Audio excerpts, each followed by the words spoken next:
A Tom Ford private blend scent without the private blend pricing? Sold!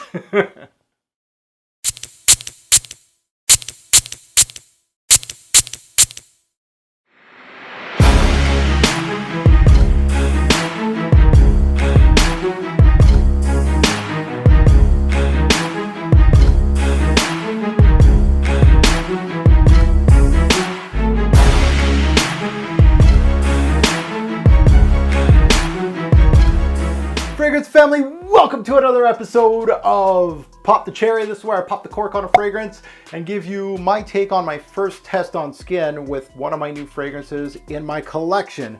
I've worn this one right here as my scent of the day today, and I'm going to inform you how it went. Good, bad, or the ugly. You know me, I don't hold any punches. Today, as the title suggests, I'm trying out from the house of Tom Ford. You can kind of call this a re-release from their Ombre Leather 16 private blend release that got axed, came back in a new bottle, and simply called Ombre Leather.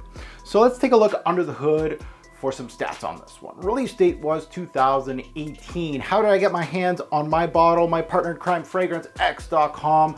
You can utilize my code, which is my channel name, Robes08, in Fragrance X, and you can receive 15% off on their website on any purchase that you want to purchase on their website, including this one right here. Major notes to my nose. Again, this is a fairly new fragrance to my nose, so major notes to me, of course, the leather. If you don't have leather, if you have leather in the name and you don't have leather in the scent, I'm a little disappointed. It also has amber and jasmine. So I am wearing this as my scent of the day. I got the dry down right there, but I want to remind myself of the introduction. So let's spray in the back of my hand right here. One for the fragrance community right there. I hate wasting pricey stuff like this, but let's open her up. So opening it up, the opening of Ombre Leather, Tuscan Leather, a little bit. Starts off very promising. If it's going to get compared to Tuscan Leather from Tom Ford, that's a good thing. A promising leather-based scent. It shows me a smoky side of leather. It really shows me a dark black leather. Some fragrances, funny enough, I think of brown leather coats or leather seats in a car, and some leathers smell like leather jackets or gloves and things like that. This smells like a dark black, dense leather, a thick leather note, but at the same time, this leather has some softness to it. So it's rough and tumble, but not really. It really is I like the rough and tumble leathers, like big, smoky, punching, dense. You hit me with a whack of leather, and I absolutely love it. Now, there's some that are more suede-like, it's not showing really much of the roughness of leather. This is almost like in the middle, going more thick and dense, but it still has some softness to it. So I really appreciate that. It has a buttery aspect to it, so it kind of reminds me of going into a high-end leather goods store.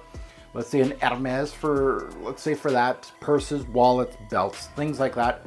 This is what it reminds me of, like a polished leather, like a leather that hasn't been really worn. That's how it feels to me.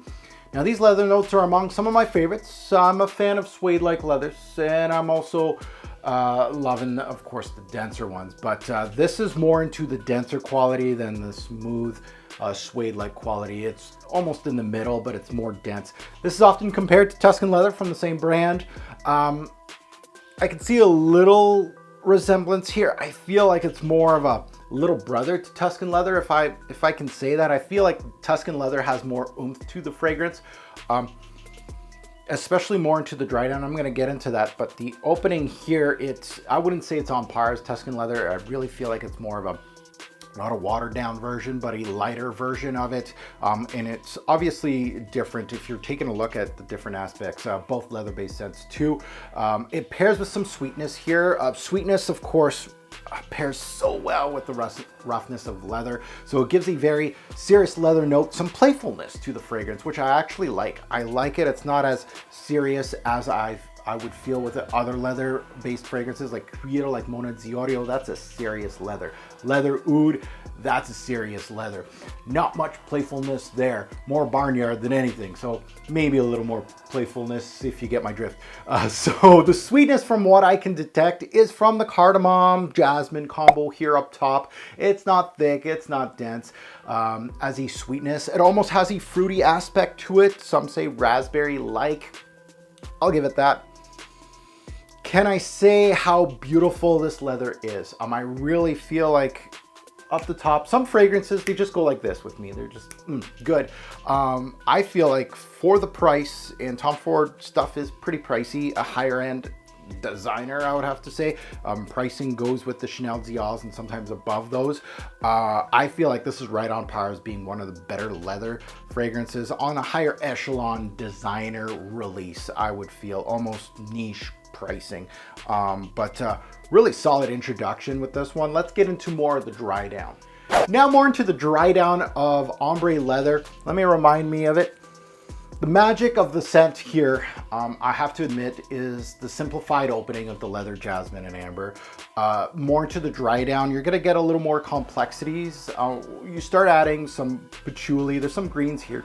I felt a mildly sweet, spicy quality, cardamom, some of the smoothness of the jasmine here. There's some smoothness in this fragrance up top, right down more into the dry down. The leather continues to be the main theme here with a lot less bite, more into the dry down. Actually smooths out quite a bit. But overall, as far as a leather-based scent, I'm very much pleased with what I'm getting here. Many Tom Ford scents are very much magical because they seem fairly linear. And once you start picking them apart is where you start seeing some complexities, but your usual reaction is linear, simplified releases.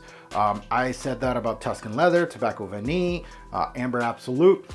Very much main theme. There's not much movement, but once you start picking these apart, you're going to start finding some small nuances that gives that main theme some complexity. So very interesting. I love the build of this brand. I know some people hate Tom Ford scents, but for me, I love the complexities that come into a lot of these, and it keeps me on my toes a little bit. I like that, and I feel like this is another solid release from the house of Tom Ford. So let's get into the revolver on this one. Let's take a look at seasons, day or night, versatility, things like that, projection, longevity. Of course, those are all important things. Again, keep in mind, this is more of a first impression video than anything. So seasons, where do I think this would fit in? Hell, right now it's fall in Canada. We're gonna get our first snowfall today, give or take. One that's going to stay on the ground, and I feel like this is going to be great for fall, winter, and cool spring nights. I just feel like my initial reaction of this is going to be more of almost not a tweener, but more of a cool weather season type of fragrance. Day or night, I feel like this is more of a nighttime scent, but on the cooler day in the fall, like if you're just going casually leather jacket on a fall day, perfect.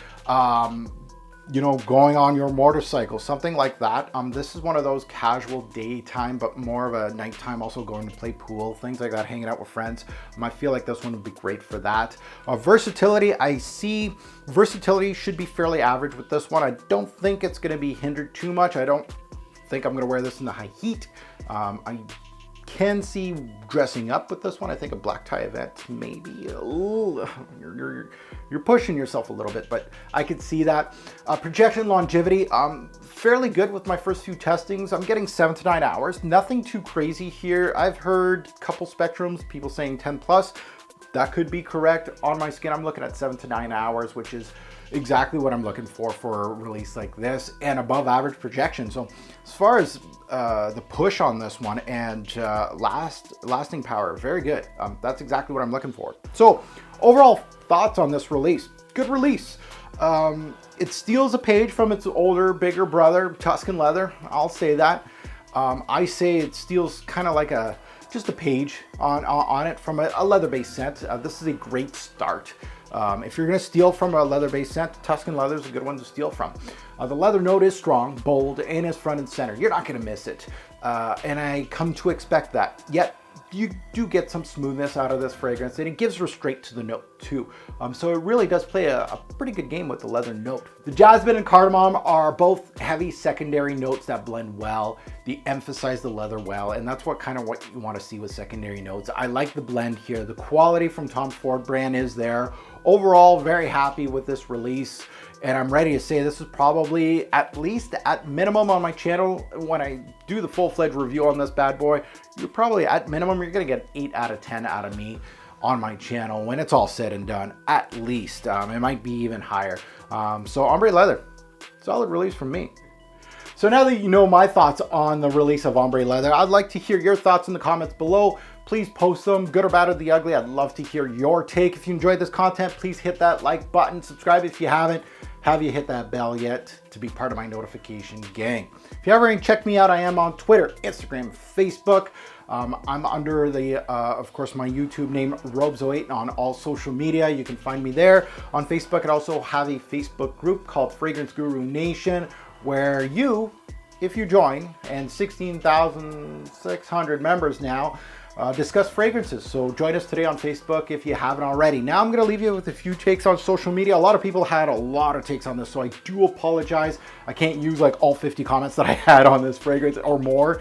I'm going to only have to use like 2 to 8 comments on this particular fragrance. I'll try to mix it up from good and bad ones, but I'll put that at the end of the video. Of course, I certainly appreciate everybody that chimed in on my social media. As always, a greater pour fragrance will make a lasting impression. Choose your leather-based fragrance wisely. Thanks for watching, YouTube.